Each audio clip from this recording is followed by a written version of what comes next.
এই ছাদে এক পাশে বিভিন্ন ধরনের গাছের সমারোহ, আরেক পাশে হাঁস, দেশি মুরগি, বিদেশি ফেন্সি মুরগি, ছাগল, গরু, কি নেই এখানে।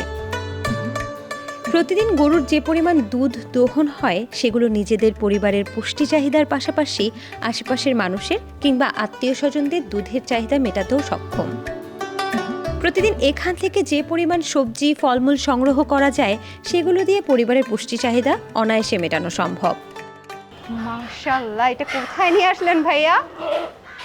এটা স্বর্গরাজ্য। ছাদে ছাগল, মুরগি, হাঁস, খামার, কবুতর। এটা একটা নতুন বেবি। এটা প্রায় ৮-৯ দিন হয়েছে এটার বয়স। আচ্ছা আচ্ছা, বাহ, এটা এখানেই হয়েছে? এখানেই হয়েছে। এটা কি ছাগল? এটা হলো যে দেশি মানে ক্রস, রাম ছাগলের সাথে ক্রস। দর্শক দেখুন কি সুন্দর একটা ছাগল, এটা কিন্তু এখানেই হয়েছে এবং এখানে দেখতে পাচ্ছি একটা রাম ছাগল। মাশাআল্লাহ, খুব সুন্দর। আসল ফল থেকে তৈরি, সম্পূর্ণ প্রিজারভেটিভ মুক্ত ফ্রুটিকা, পিওর মানে ফ্রুটিকা। এখানে কতগুলো ছাগল আছে ভাইয়া? ছাগল আছে এখানে প্রায় ৮-১০টার মতো। দর্শক দেখুন, ছাদে ছাগলের খামার, সেই সাথে সাথে ছাগল কিন্তু এখান থেকে ফিডার দিয়ে দুধ খাচ্ছে। ভাই এখানে আসলে তো যে কারো মন ভালো হয়ে যাবে। মন ভালো হয়ে যাবে, হ্যাঁ। মাশাআল্লাহ, কি সুন্দর করে দুধ খাচ্ছে। দর্শক, এটা কিন্তু 8 তলার উপরে ছাদে এই খামারটা। মাশাআল্লাহ মাশাআল্লাহ।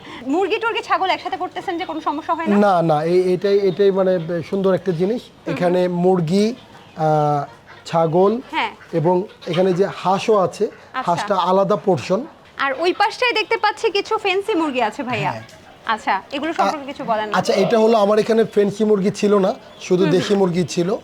আমার কিছুদিন আগে আমাদের ছাদ বাগানের একটি চ্যানেলে ওদের একটা প্রোগ্রাম করেছে ওরা, তো সেটা দেখে একজন আমাকে ফোন দিল যে ভাই আপনার এই ছাদ বাগানটা আমার খুব ভালো লেগেছে, হাঁস মুরগি, তো আমি আপনার সাথে একটু ছাদটা দেখতে আসবো।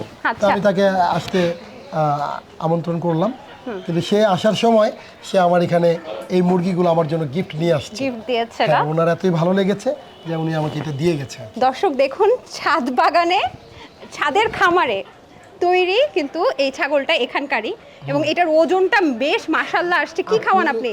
ওদেরকে আমি ভুসি খাওয়াই, হ্যাঁ, পাশাপাশি ঘাস। এবং দেখেন এই যে বেবিটা হইছে, ওর যে মা একেবারে অল্প বয়স, ওই যে দাঁড়ায় আছে। খাওয়ান কি ভাইয়া? ওরা এই যে ভুসি টুসি খায়, ভুসি খেয়ে বেঁচে থাকে? হ্যাঁ, ভুসি খেয়ে বেঁচে থাকে। আচ্ছা, এখানে সবচেয়ে আকর্ষণীয় যে ব্যাপারটা হচ্ছে দেশি মুরগি। যে দেশি মুরগির দাম কিন্তু এখন বাজারে যদি যাই ঢাকা শহরে 700, 800, 900, 1100, 1200 টাকারও দেশি মুরগি আমি দেখেছি ভাইয়া।